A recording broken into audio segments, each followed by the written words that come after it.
दोस्तों नमस्कार। मैं प्रशांत कौशिक संवाद इंडिया मंच पर आप सभी का हार्दिक स्वागत करता हूं, हार्दिक अभिनंदन करता हूं। जैसा कि सभी जानते हैं, बिहार में आने वाले समय में विधानसभा चुनाव होने और उसको लेकर तमाम तरह की राजनीतिक सरगर्मियां राजनीतिक दलों के द्वारा शुरू हो चुकी हैं। और कांग्रेस की अगर दृष्टिकोण की बात करें, कांग्रेस इस बार बिहार के विधानसभा चुनाव को लेकर काफी आशान्वित भी है और बड़ी मेहनत भी उसके द्वारा लगातार की जा रही है। और राहुल गांधी ने जिस तरह से वहां दौरे किए हैं, उसने बिहार की राजनीति में कांग्रेस की जो सक्रियता है उसको काफी बढ़ा दिया है। और कांग्रेस को लेकर तमाम तरह की सियासी अटकलें भी शुरू हो गई हैं कि कांग्रेस जितना दमखम इस समय बिहार में लगाती दिखाई देती है, उस वह क्या अकेले चुनाव लड़ने की दिशा में भी काम कर रही है, या आरजेडी के साथ जो गठबंधन उसका इतने वर्षों से चल रहा है और उसी में वह मजबूती के साथ अपना जो स्टेक है वैसे दिखाना प्रदर्शित करना चाहती है। और कन्हैया कुमार, पप्पू यादव दो ऐसे चेहरे हैं कांग्रेस के जो बहुत कुछ कांग्रेस के लिए वहां पर मेहनत भी कर रहे हैं और लगातार कुछ ना कुछ ऐसी भूमिका में वह दिखाई देते हैं जो कांग्रेस को लीड करेंगे बिहार की विधानसभा चुनाव के अंदर। और कन्हैया कुमार ने पश्चिमी चंपारण से पदयात्रा शुरू कर दी है, जो 14 अप्रैल तक चलेगी। और वह पलायन रोको, नौकरी दो, रोजगार दो वाली यात्रा उनके द्वारा युवाओं को जोड़ने का एक बड़ा माध्यम ये यात्रा बन सकती है। और कन्हैया कुमार को लेकर जिस तरह से बिहार में कांग्रेस ने बड़ा दांव खेला है कि अब बिहार की राजनीति में वह बड़ा उलटफेर करने की क्षमता कन्हैया कुमार रखते हैं। और कांग्रेस की जो राहुल गांधी की सोच है बिहार के अंदर कि वह जितना मजबूती से कदम वहां पे स्थापित करना चाहते हैं अपने, वह बिहार की राजनीति को किस तरह से बदलाव उसके अंदर पैदा होगा, बिहार में कांग्रेस किस तरह से अपनी मजबूती प्रदर्शित करेगी या मजबूती वह प्राप्त कर सकती है बिहार के अंदर। तो तमाम तरह के सवाल राजनीतिक गलियारों बिहार को लेकर है। इन्हीं सब बातों पर चर्चा करने के आज हमारे साथ देश के बहुत ही वरिष्ठ पत्रकार इस चर्चा में शामिल हैं। उनसे हम जानेंगे कि बिहार की राजनीति में आखिर कांग्रेस जिस तरह से अपना भूमिका को आगे बढ़ा रही है, वह बिहार की राजनीति में किस तरह का उसमें उलटफेर कर सकती है, किस तरह का उसमें भूमिका वह निभा सकते हैं। तो हमारे साथ बहुत वरिष्ठ पत्रकार इस चर्चा में जुड़े हैं, उनका परिचय मैं आपसे से करा देता हूँ। हमारे साथ मुकुल त्रिपाठी जी जुड़े हुए हैं लखनऊ से, बहुत ही सीनियर जर्नलिस्ट है। बहुत बहुत स्वागत करता हूँ, बहुत बहुत अभिनंदन करता हूँ। नमस्कार। तो मुकुल जी, बिहार के अंदर क्या लगता है आपको, जिस तरह से कांग्रेस ने बहुत मजबूती से बिहार के अंदर लगातार अपनी वह भूमिका को बनाती जा रही है और राहुल गांधी ने भी जिस तरह से वहां पे लगातार सेमिनार में अपनी भूमिका भागीदारी बढ़ाई है, वह आखिरकार क्या दर्शाता है कि कांग्रेस बिहार को लेकर क्यों इतनी गंभीर हो गई है एकदम से? क्योंकि पिछले अगर विधानसभा चुनाव की बात करें, इस तरह से कांग्रेस ने कभी अपनी भूमिका को इतना गंभीरता से वहां सोचा नहीं था, क्योंकि आरजेडी के मुख्य भूमिका में आरजेडी रही उस गठबंधन में। लेकिन कांग्रेस के हम पिछले अगर 2-3 साल की बात करें, बिहार को लेकर बहुत ही ज़्यादा गंभीर कांग्रेस दिखाई देती है राहुल गांधी के नेतृत्व में। जब से भारत जोड़ो यात्रा शुरू की थी उन्होंने, तो बिहार में जिस तरह से उन्हें वेलकम भी मिला, लोगों का जन समर्थन भी बिहार के अंदर उनके साथ दिखाई दिया। तो काफ़ी सारी चीज़ें राजनीतिक रूप से हम देख सकते हैं, उसके बाद कांग्रेस के अंदर बदलाव हुए और बिहार में प्रभारी भी उन्होंने बदले अपने। तो ऐसा लगता है कि बिहार इस बार कांग्रेस के लिए बहुत बड़ा कहीं न कहीं वह इसको राज्य को देख रही है अपनी दोबारा से जनाधार को वापस प्राप्त करने के लिए। तो क्या लगता है आपको, कन्हैया कुमार ने जो पदयात्रा शुरू करी है, उसके क्या राजनीतिक कारण आप देखते हैं? सभी दर्शकों और प्रशांत जी आपको मेरा नमस्कार। प्रशांत जी देखिए एक इसमें बड़ा कांग्रेस को लेके मैं जो बात कहूँ, कांग्रेस बहुत ही सीरियस क्यों है? कांग्रेस ने अभी तक जितने आप हरियाणा छोड़ दीजिए, आप हिमाचल छोड़ दीजिए, आप राजस्थान छोड़ दीजिए, बाकी कहीं पे भी और एमपी में भी कुछ हद तक ये है कि 4 राज्य देश के 4-5 राज्य ऐसे हैं जहां जहां पे कांग्रेस अपने दम पे चुनाव लड़ती है और वो किसी से गठबंधन ऐसा नहीं करती।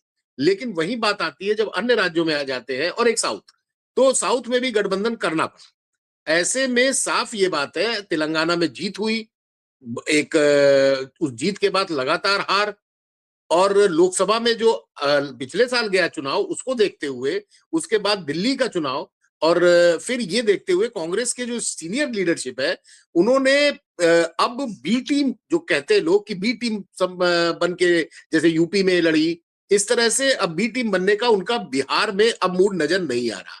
वो चाहते हैं कि हमारी भी वक्त वैसी ही हो जैसे बड़े भाई वाली भूमिका में पहले थी, छोटा भाई ना बनना पड़े। इसको लेकर जब एक सर्वे हुआ तो दिल्ली के जो हमारे सूत्र है और कांग्रेस पार्टी के लोग हैं, वो पिछले करीब 2 महीने से इस चीज पे 3 महीने से लगे हुए थे। अल्लावरू कृष्णा अल्लावरू के लिए तो ये कहेंगे कि अब बिहार कृष्ण और कन्हैया के हवाले हो गया है। कृष्णा अल्लावरू है और कन्हैया है, तो कृष्ण कन्हैया के हवाले राहुल गांधी ने बिहार को कर दिया है। अच्छा, उसमें जो कृष्णा अल्लावरू है उनके पास एनएसयूआई का बहुत तगड़ा है, एक वो पहले से उसको देख रहे थे तो उनके पास पूरे देश भर में चूंकि उसको उन्होंने सब कमान संभाली थी, तो वो पूरा उसका अनुभव वो पूरा अपना यहाँ पे यूज कर रहे हैं। अब बात आती है कि उतारा क्यों? अभी नहीं उतारेंगे तो फिर वही होगा जैसे दिल्ली में हुआ था कि अंतिम समय तक लोग सोचते रहे कि राहुल गांधी अब आएंगे, अब आएंगे, अब आएंगे। फिर वो पटना जाते हैं, पटना से आने के बाद तबीयत खराब हो जाती है और इस बीच में न तो प्रियंका गांधी निकलती है और न इनके जो कांग्रेस अध्यक्ष हैं मल्लिकार्जुन खड़गे वो निकलते हैं। लेकिन राहुल गांधी जब आते हैं तब तक बहुत लेट हो चुका था। जो चीजें हुई उन चीजों से सबक ये निकला कि लेट ना हो। अच्छा, अब बिहार की अगर हम बात करें, बिहार का अगर आप राजनीतिक स्ट्रक्चर देखेंगे तो बिहार में इस वक्त जानकर दर्शकों को और आपको हैरानी होगी कि देश का सबसे ज्यादा युवा बिहार में है। राज्यों की बात कर रहा हूं। राज्यों में अगर देश का औसत 28 साल है तो बिहार में 22 साल है और 20 साल से लेके 29 साल के 1 करोड़ 5 लाख मतदाता हैं। आप इस फेनोमेना को समझिए कि कांग्रेस कितने निचले स्तर पे काम कर रही है। बिहार की सबसे बड़ी दिक्कत है पलायन और रोजगार।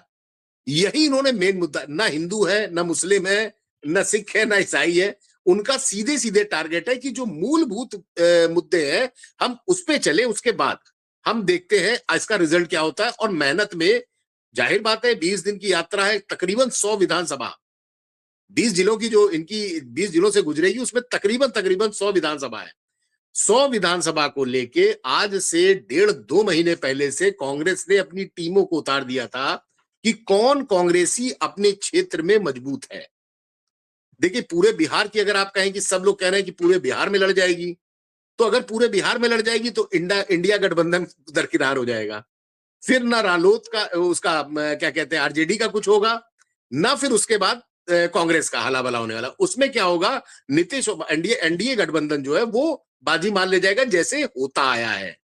तो कांग्रेस की जो ये पूरी अभी तक की भूमिका रही है, इसमें पप्पू यादव, कन्हैया कुमार और उन कृष्णा अल्लावरू जो है वो बाकायदा इसको गाइड कर रहे हैं। और चूंकि वो आज तक उनका जो कैरियर रहा है वो एक मैनेजमेंट को लेकर रहा है कि वो बहुत अच्छे मैनेजर है, तो वो उन्होंने आते ही अपने पहले भाषण में कह दिया था कि देखिए, आपको दिल्ली और आपको पटना आने की कोई जरूरत नहीं है।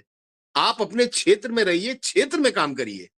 और उसके बाद जो कांग्रेस का ये जो सर्वे चल रहा है इसमें प्रत्याशियों के चयन पे जोर दिया जाएगा कि आखिरकार कौन प्रत्याशी किस क्षेत्र से ज्यादा प्रभावी है। जाहिर बात है, राहुल गांधी की पदयात्रा हुई थी, राहुल गांधी जा रहे हैं और पहले भी कहा गया था, इनके जो अखिलेश सिंह है प्रदेश अध्यक्ष, उन्होंने राहुल गांधी से पहले ही कहा था कि आप थोड़ा ध्यान दीजिए, आप अगर आएंगे तो कांग्रेस में जान आएगी। ये सोचते हुए फिर 2 बार, एक बार बीपीसी वाला जो इनका चल रहा था, पटना गए थे राहुल गांधी जहां उनकी बाद में तबीयत खराब हो गई दिल्ली चुनाव से ठीक पहले। तो इन चीजों को देखते हुए कांग्रेस की जो स्ट्रेटजी है वो स्ट्रेटजी बिल्कुल फ्रंट पे खेलने की है। अच्छा, जब आप फ्रंट पे खेलते हैं तो जाहिर बात है आपका जो सहयोगी है वो भी आपकी इज्जत ज्यादा करता है। सारा नंबर्स का गेम है। अच्छा, बहुत से लोग कह रहे थे कांग्रेस, जैसे कई ऐसे कमेंट आते हैं और लोग बोलते भी है सोशल मीडिया पे हो चाहे मेन स्ट्रीम में हो कि कांग्रेस वहां शून्य है, कांग्रेस का कुछ नहीं हो सकता। लेकिन कांग्रेस शून्य नहीं है, कांग्रेस के 19 रन है, 19 विधायक है, वो भी बोल्ड नहीं हुई है। एक होता है बोल्ड हो गई, जैसे दिल्ली में मानता हूं बोल्ड हो गई, लेकिन आप कहें हरियाणा में हो गई और आपका गुजरात में हो गई, बोल्ड नहीं हुई है। उसका सीट कम हुई है लेकिन वो जीरो पे तो नहीं है ना। तो ये चीजें देखते हुए चूंकि बिहार में कांग्रेस का एक इतिहास रहा है और राहुल गांधी अब वो राहुल गांधी नहीं है जो 2005, 6, 7, 8 तक हम लोगों ने देखा है, 2014 तक देखा है कि वो थोड़ा जिसे कहिए कि एक आरोप लगता था आराम तलबी में है। और वो जो एक होता है कि ना कि एक बहुत बड़े सो कॉल्ड परिवार से आते हैं तो उनकी लाइफ थोड़ी लेविश सी है, लेकिन उसको उन्होंने पूरा चेंज कर दिया है। तो वहां पे अब जो युवा वर्ग है उसको जोड़ने के लिए यात्रा निकाली जा रही है। और जाहिर बात है किसी घर का एक लड़का निकलता है और वो युवा है, उसको नौकरी और पलायन में अगर उसका इंटरेस्ट है और वो देखता है कि हाँ ये पार्टी ठीक कर रही है, तो शायद हिंदू मुस्लिम बाबाओं और ये सनातन से दूर हटके सबसे पहले होता पेट की भूख। जो आदमी देखिए कल जो इसने एक इंटरव्यू में कहा कन्हैया कुमार ने कि आखिरकार कोई सरदार को आप क्यों नहीं देखते बिहार में मजदूरी करते हुए, ये बिहार के मजदूर ही क्यों जाते हैं। भाई झारखंड, बिहार, छत्तीसगढ़, तीन ही हम लोग राज्य जानते हैं जहां की लेबर बहुत फेमस है। ये बाकायदा रैकेट्स हैं जो रैकेट लेके आते हैं इनको, और उनका पूरा एक डील होती है कंस्ट्रक्शन साइट्स पे, और वो उनके ठेकेदार होते हैं, पेटी ठेकेदार जिसे कहते हैं हम लोग के यहाँ। तो वो सब जगह चलता है, यूपी में भी चलता है, बिहार में भी चलता है, पंजाब में भी चलता है, पूरे इंडिया में चलता है। तो इनमें बिहारी बहुत बड़ी तादाद में है।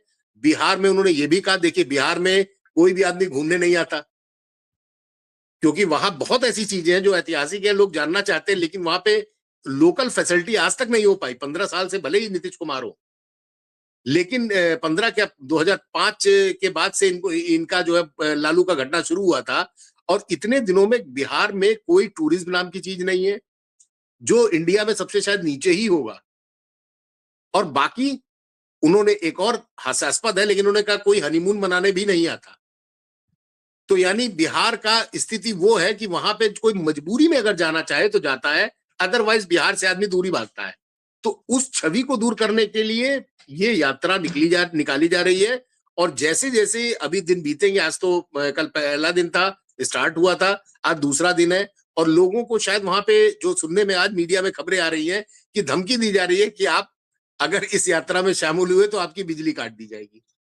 इस तरह के भी जो चीजें निकल के आ रही है, तो ये कहीं ना कहीं दर्शाता है कि सत्ता जो नीतीश कुमार की है, जो उप मुख्यमंत्री सम्राट चौधरी, ये सब, और बीजेपी खासकर, ये लोग थोड़ा सा एक होता ना कि कहीं ना कहीं अपने आप को अनसेफ फील कर रहे हैं कि यात्रा सफल ना होने पाए। अच्छा, इसमें सबसे बड़ी बात ये रहेगी कि मीडिया का एक रोल रहेगा। कल से आप देखिए कोई भी चैनल उठा के, अगर कोई कन्हैया कुमार, कृष्णा लवरू या फिर अखिलेश सिंह से अगर कोई इंटरव्यू बाइट ले रहा है, तो वो सीधे सीधे कह रहा है कि क्या कन्हैया कुमार को क्या चीफ मिनिस्टर पद के लिए आप आगे करेंगे। अब यहां से कन्फ्लिक्ट शुरू होता है जो मीडिया पैदा कर रही है।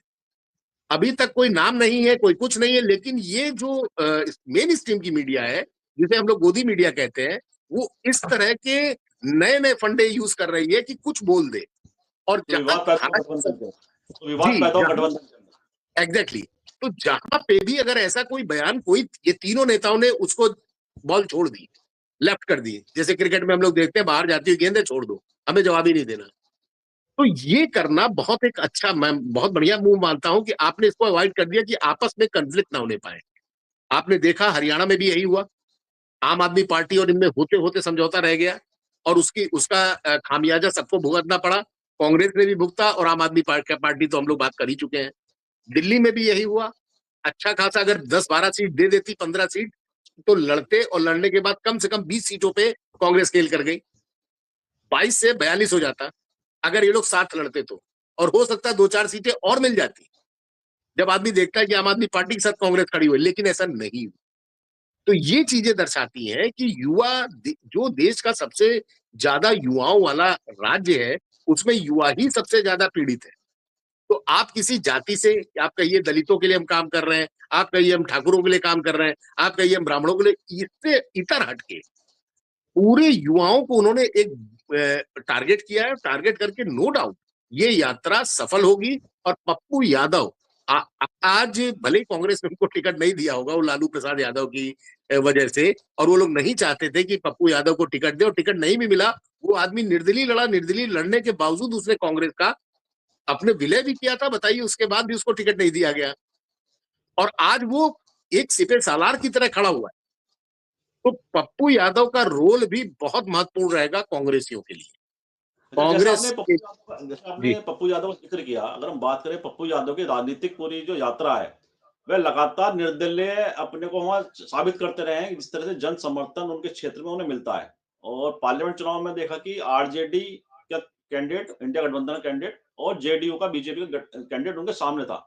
उसके बावजूद उन्होंने वहाँ सीट निकाली, अच्छे खासे मतों से वह चुनाव जीते। और अगर विधानसभा चुनाव के दृष्टिकोण से उनकी पार्लियामेंट कॉन्स्टिट्यूंसी की बात करें, तो 6-7 विधानसभा उनके क्षेत्र में आती है।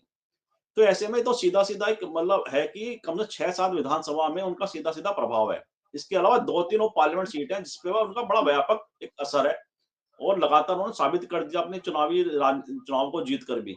तो ऐसे में लालू यादव और तेजस्वी यादव को पप्पू यादव की महत्ता को समझना चाहिए, कन्हैया कुमार की महत्ता को समझना चाहिए, राहुल गांधी जिस तरह से दाव इन दोनों बड़े नेताओं पर लगा रहे हैं, उसको उन्हें समझना चाहिए, और एक ऐसा समन्वय आपस में स्थापित करना चाहिए कि जो पार्लियामेंट चुनाव में दिखाई दिया था पप्पू यादव के खिलाफ या मतभिन्नता में दिखाई दी थी, वो इस विधानसभा चुनाव में ना दिखाई दे। एक परिपक्वता वाला कुछ ऐसा संदेश देना चाहिए नेताओं को? देखिए, पप्पू यादव कोई ऐसा नहीं है कि कॉन्फ्लिक्ट पप्पू यादव और कन्हैया कुमार में कॉन्फ्लिक्ट हो। जैसे कहा जाए कि अभी न तो चुनाव हुए हैं, न अभी ऐसी कोई ऐसी बात है कि दोनों में कौन मुख्यमंत्री बनेगा या किसी को कोई पद।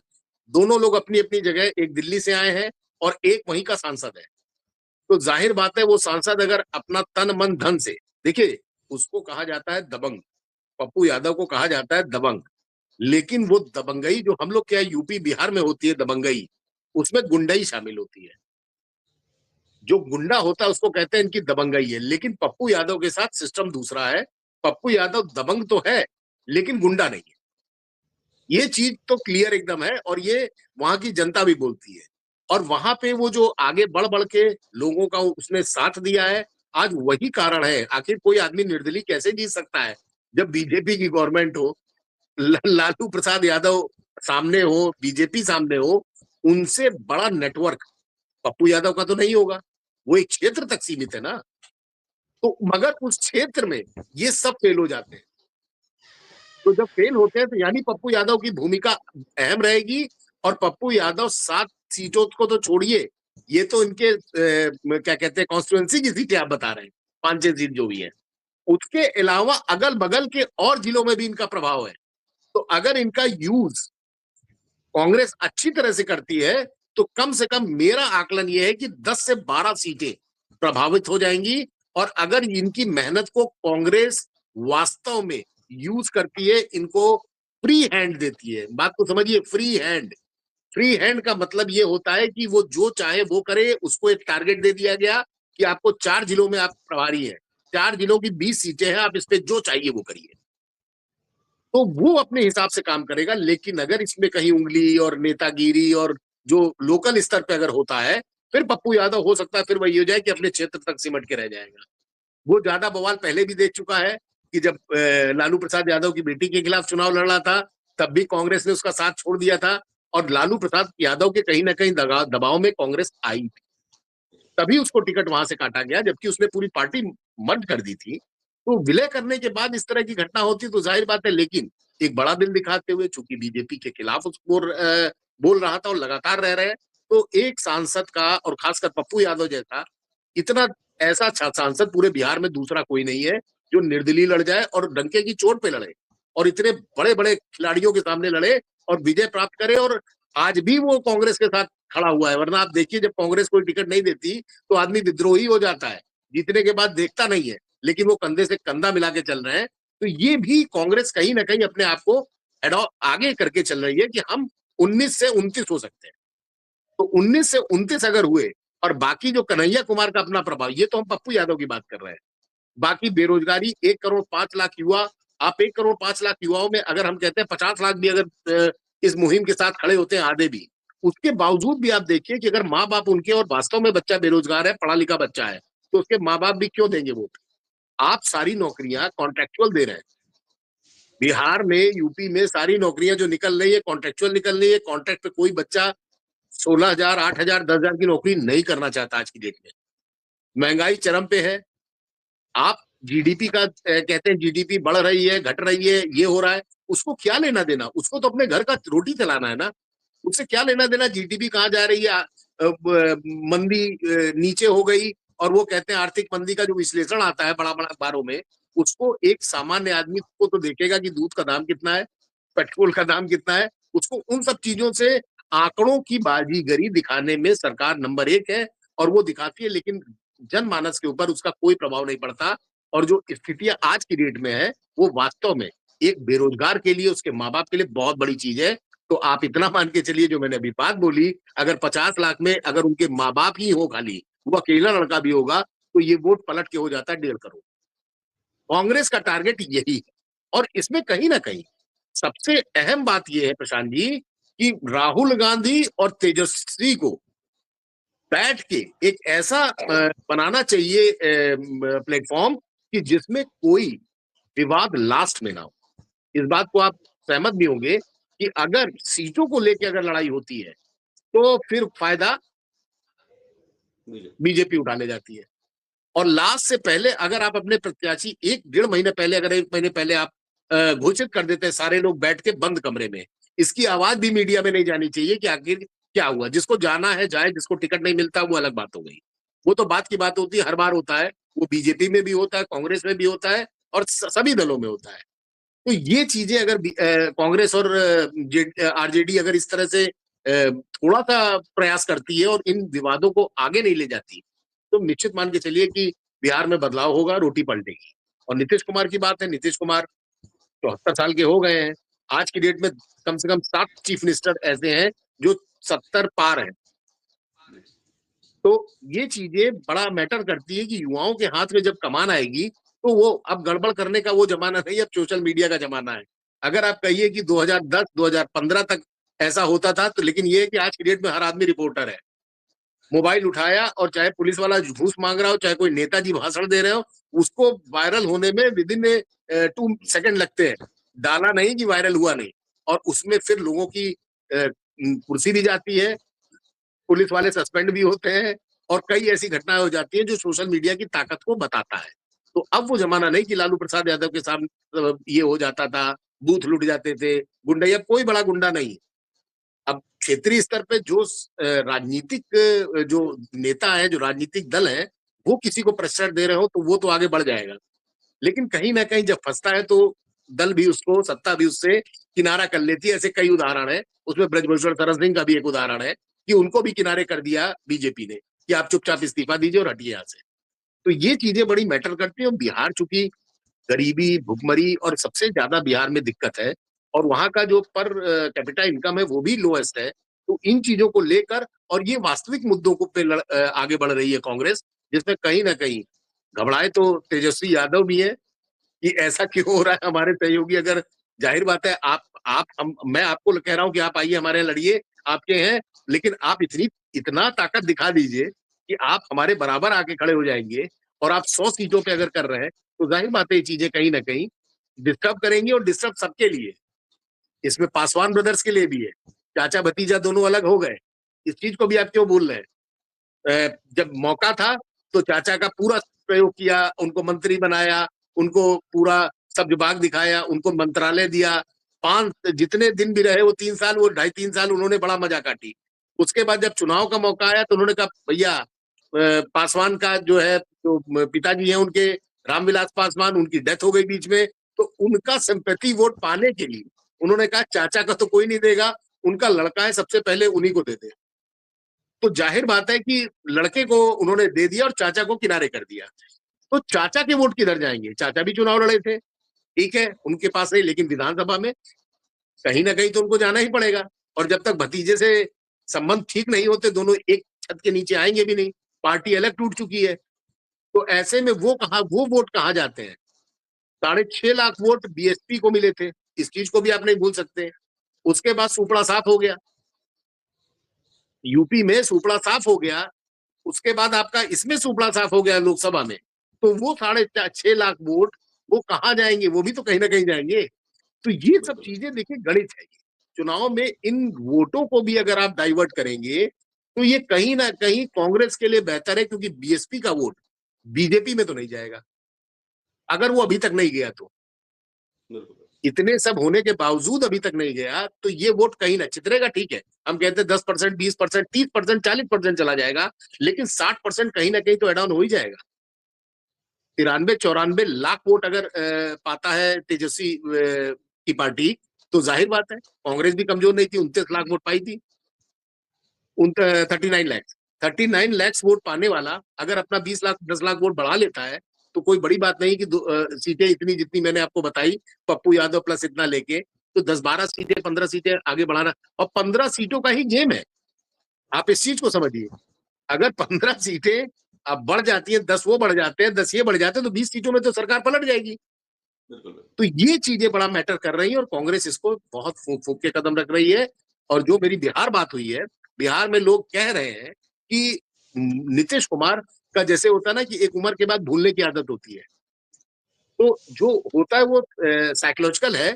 लेकिन नीतीश ने अपने पुत्र को उतारने के बाद अब स्थितियां ये हो गई है कि परिवारवाद का अब आरोप बीजेपी भी नहीं लगा पाएगी, क्योंकि जब उन्होंने देखा मैं रिटायरमेंट के करीब आ गया हूं, लास्ट बार बोला था कि मैं अब चुनाव नहीं लड़ूंगा, मेरा आखिरी चुनाव है, लेकिन जब उन्होंने देखा कि बीजेपी तो पूरा कब्जा कर लेगी, तो उन्होंने फिर ये कहा कि मैं लड़ूंगा और मैं अभी नहीं लड़ना। और ये खुद नहीं बोला, अपने बेटे से कहलवा रहे हैं। उन्होंने कहा, निखिल ने कहा कि पहले बीजेपी क्लियर करे कि नीतीश जो है क्या कहते हैं चीफ मिनिस्टर, उनके नेतृत्व में लड़ा जाएगा। वहीं बीजेपी वाले कह रहे हैं कि नीतीश तो हमारे चीफ मिनिस्टर है ही। ठीक वैसा ही हो रहा है जैसे महाराष्ट्र में हो रहा था, कि जब तक वो शिंदे बोल रहे थे कि मुझे घोषित करिए, तो उन्होंने कहा आप ही का तो नेतृत्व है। हर आदमी गदगद रहता है, लेकिन जब आपका रिजल्ट आया और उन्होंने देखा कि अब तो हम बहुत आगे हैं, तो उन्होंने सबको किनारे करके फडणवीस को बना दिया चीफ मिनिस्टर। और शिंदे कुछ नहीं कर पाए। शिंदे कर सकते भी नहीं, इसलिए कि बीजेपी के पास जो ईडी सीबीआई वाली पूरी टीम है, बीजेपी के पास जो अपना नेटवर्क है, उसमें किसी को नेस्ता नाबूद करने के लिए ज्यादा टाइम लगेगा। तो ये चीजें बड़ा मैटर करती हैं। और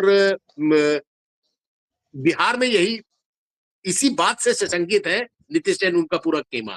खुदा न खास्ता 42 से गिर के अगर मान लीजिए 20 पे आ जाते हैं, तो उनकी क्या हैसियत रह जाएगी।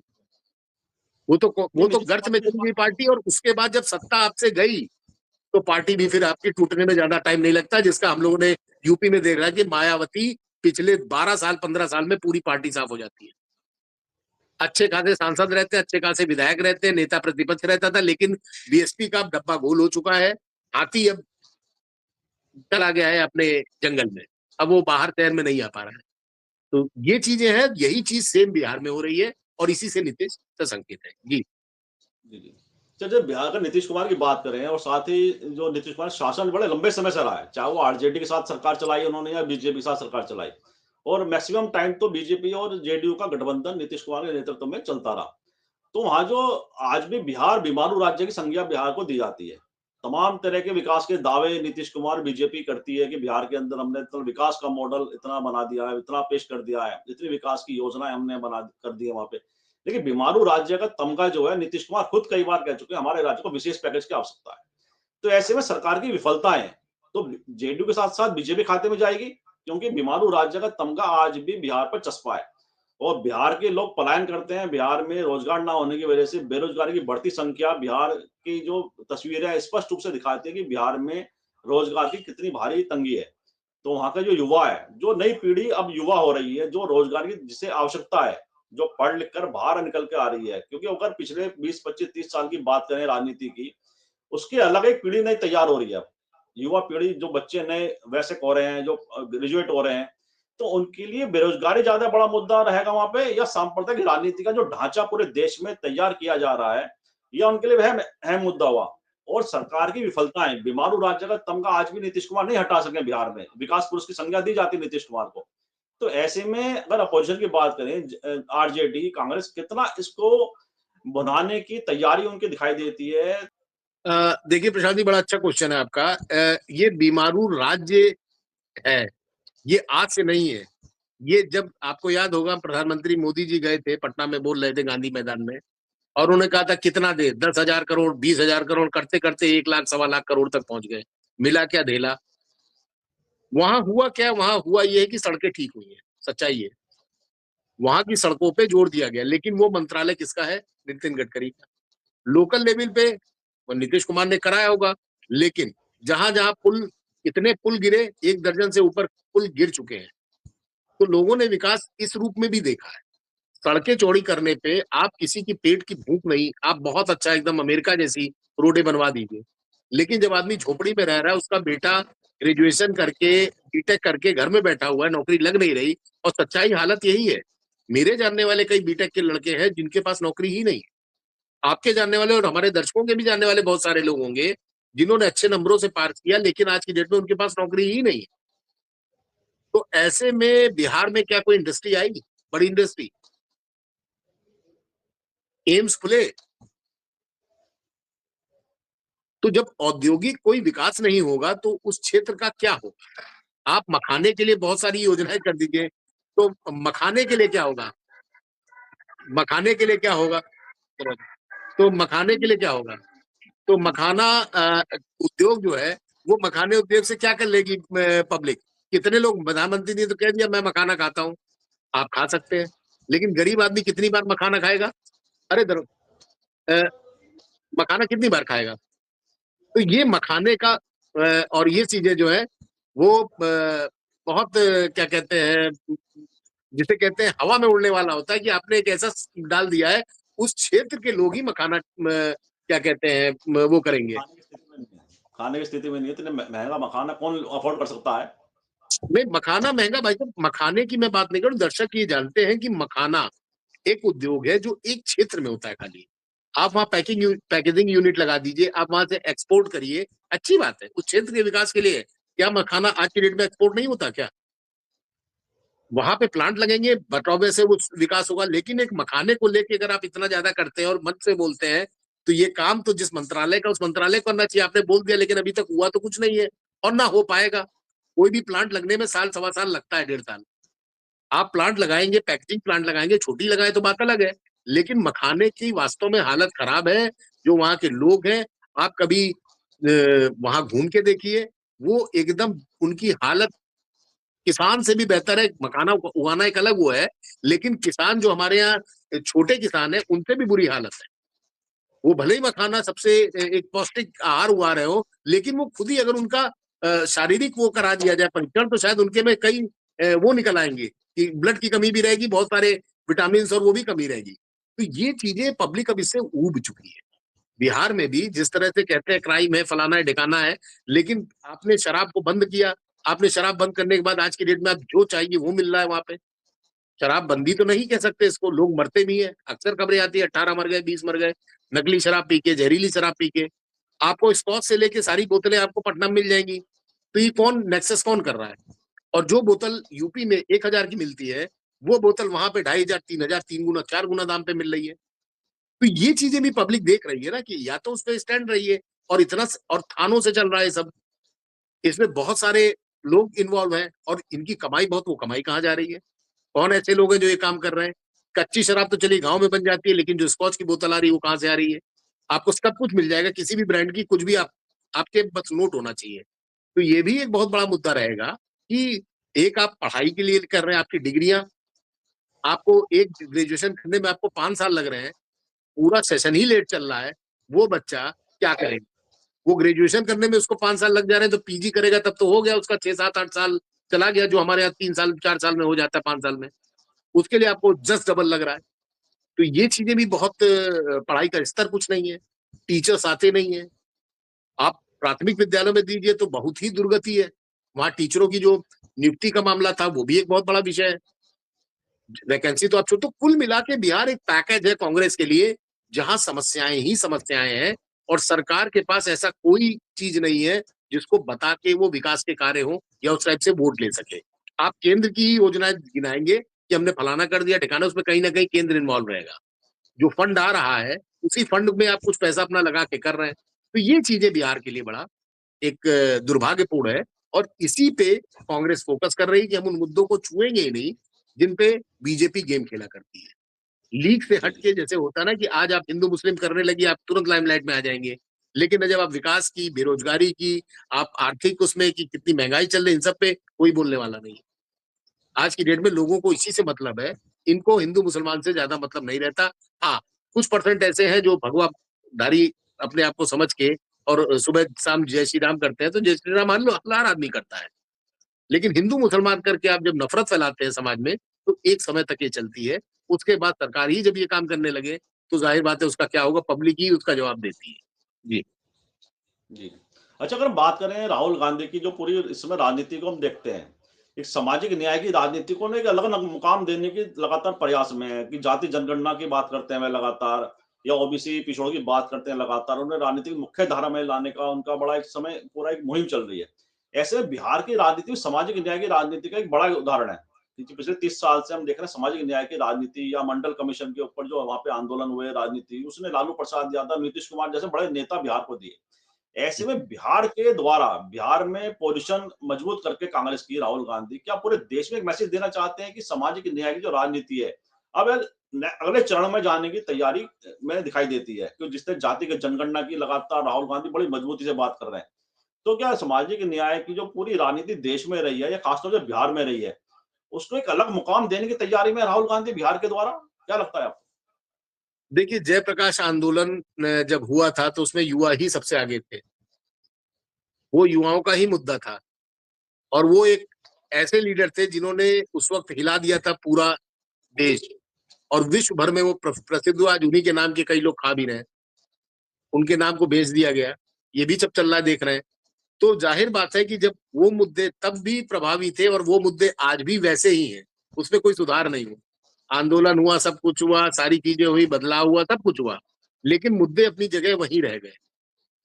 तो युवाओं का विकास को लेके राहुल गांधी जिस तरह से लोगों से मिलते हैं, अभी पिछले आप 2 साल में राहुल गांधी का एक आप कैरेक्टर देखेंगे, वो कई जगहों पे दिल्ली में भी वो गए, वो रायबरेली में भी गए, वो हर जगह वो सुल्तानपुर में भी गए, वो हर जगह छोटे-छोटे लोगों से मिलते हैं। वहाँ पे कोई सिक्योरिटी बीच वो नहीं होता कि सिक्योरिटी कहीं आप उनकी वो हो रही हो। वो प्रॉपर तरीके से जाते हैं, बड़े ही ईज़िली एक आम आदमी की तरह लोगों के पास बैठते हैं। ऐसा नेता लोगों को पसंद है। आपको जब जान का खतरा हो, आप जेड श्रेणी में ही रहेंगे, तो आप लोगों से मिलेंगे कैसे? उस चीज़ से राहुल राहुल उभर गए हैं कि राहुल को इतने मुकदमेबाजी में फँसाया गया है कि कई कोर्टों ने जो जजेस होते हैं लोअर कोर्ट के, वो बाकायदा सम्मन जारी कर देते हैं, नॉन बेलेबल बेलेबल जारी करते हैं, फिर नॉन बेलेबल जारी करते हैं।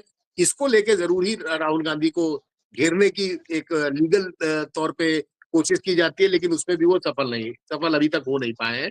मुक सज़ा भी हो गई, सुप्रीम कोर्ट ने फटकार भी लगाई जज को भी, लेकिन तब तक बहुत देर हो जाती है। अगर आपको डिस्टर्ब करना हो तो यहाँ बैठे-बैठे मैं आपके ऊपर 3 मुकदमे दर्ज करा दूँ। मेरा तो कुछ नहीं जाएगा, लेकिन आप तो डिस्टर्ब हो जाएँगे ना, फिर आप अपने क्या काम कर पाएँगे?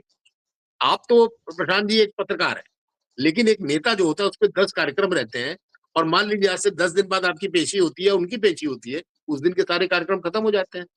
तो ऐसे ही डिस्टर्ब करने के लिए ये सब कवायद की जा रही है और ये बढ़ेगी, कम नहीं होगी। हिंदू-मुस्लिम बढ़ेगा, बीजेपी ये चाहेगी कि दोनों समाज आपस में एक-दूसरे से करें। जो इंडिया गठबंधन है उसमें विपक्ष एक ना होने पाए, सबको अलग-अलग कर दे। एक चीज़ और है कि एक ये भी सुनने में आ रहा था कि पिछली बार 4 ग्रुप लड़ा था। इंडिया गठबंधन, एनडीए और एक लोकतांत्रिक करके एक गठबंधन था और एक ऐसे ही था। तो चूँकि तब इनकी लोक जनशक्ति पार्टी साथ नहीं थी 2020 में, तो अब की बात है कि अब वही दोनों साथ आ गए हैं, लेकिन चाचा अलग हो गए। उसके साथ बीएसपी तो मैंने जो चीज़ें अभी बताई हैं, इन सबका भी प्रभाव वहाँ पड़ने वाला है और कांग्रेस और आरजेडी ये दोनों मिलके ये तय कर रहे हैं कि इसमें कितने छोटे दलों को और जोड़ा जा सकता है। जिनको उनके एरिया में जैसे होता है ना पिछली बार हुआ था कि सीटों को लेके हुआ था, तो अब की बार उससे एक स्टेप ऊपर उठ के जो मोटे-मोटे सीटों का बँटवारा है वो आपस में कर लिया जाए और उन्हीं में से लोगों को उन दलों को दिया जाए सीट जो वहाँ पे प्रभावी है, छोटे जगहों पे उनको मदद की जाए, सब कुछ किया जाए। कृष्णा अल्लावरू एक और बड़ा अच्छा काम कर रहे हैं। उन्होंने पिछले 10 दिन पहले, 15 दिन पहले से जितने भी बूथ हैं, बूथों पे अपॉइंटमेंट शुरू कर दिया है। कि बूथों पे जो पन्ना प्रमुख जैसे बीजेपी करती है, वैसे बूथ पे बाकायदा उसकी जिलावार, आपके क्या कहते हैं तहसीलवार, आपके गाँव में जितने बूथ लगेंगे उनकी एक कंपाइलिंग की जा रही कि कौन-कौन हमारे आदमी बूथ पे तैनात रहेंगे। तो ये एक बड़ा अच्छा प्रभाव है और एक ये बहुत अच्छा इनका मूव भी है कि कम से कम आपका एक नेटवर्क खड़ा होगा, उसी नेटवर्क से सब घबराए हुए हैं कि आखिरकार ये हो क्या रहा है। जी। बिल्कुल, बिल्कुल। बिल्कुल ठीक कहा आपने, जिस तरह कांग्रेस तैयारी बिहार में कर रही है, उसने उनके गठबंधन में सहयोग के साथ-साथ जो सत्ता पक्ष है बीजेपी और जेडीयू का, उनकी भी नींद उड़ा दी है। और राहुल गांधी जिस तरह से बिहार में लगातार सक्रिय भी हैं, लगातार दौरे कर रहे हैं, वह बड़ा स्पष्ट संकेत है कि इस बार बिहार को लेकर कांग्रेस बहुत गंभीर है और कांग्रेस बिहार में कुछ बड़ा करने की तैयारी में है। और जिस तरह से लगातार सरकार में नीतीश कुमार रहे हैं, उसके बावजूद भी बिहार की समस्याएं ज्यों की त्यों बनी हुई हैं, चाहे बेरोजगारी का मुद्दा हो या पलायन का मुद्दा हो और बीमारू राज्य आप सभी जानते हैं, बार बार नीतीश कुमार खुद कहते हैं हमारे विशेष पैकेज की आवश्यकता है। तो इससे पता चलता है कि तमाम विकास के दावे धरती पर उनके दिखाई नहीं देते हैं, क्योंकि उस तरह साकार नहीं हुआ है, जब भी वह बार बार विशेष पैकेज की बात भी करते हैं। तो तमाम चुनौतियां बिहार की राजनीति में सरकार के सामने भी हैं, जो बिहार की सत्ता पक्ष है इसमें, और साथ ही गठबंधन जो विपक्षी का है, आरजेडी कांग्रेस का, उसके सामने भी तमाम तरह की चुनौती में कि कैसे वह इस बार सरकार को जो पलटने की बात करते हैं अपना कितना सफल होते हैं। और इन्हीं बातों के साथ इस चर्चा को विराम भी देते हैं और जिस तरह से मुकुल जी ने पूरे विषय को परिभाषित किया, मुझे विश्वास है हमारे दर्शकों को चर्चा ज़रूर पसंद आएगी और मैं मुकुल जी का बहुत-बहुत धन्यवाद व्यक्त करता हूँ कि उन्होंने हमारे दर्शकों को अपना समय निकाला। बहुत-बहुत धन्यवाद। धन्यवाद। और मैं आप सबसे भी आग्रह करता हूँ इस वीडियो को लाइक करें, शेयर करें, कमेंट करें। साथ ही संवाद इंडिया चैनल को सब्सक्राइब करें, बेल आइकन जरूर दबाएँ जिससे संवाद इंडिया अपडेट आपको समय से मिलते रहें। आप सभी का बहुत-बहुत धन्यवाद, बहुत-बहुत अभिवादन।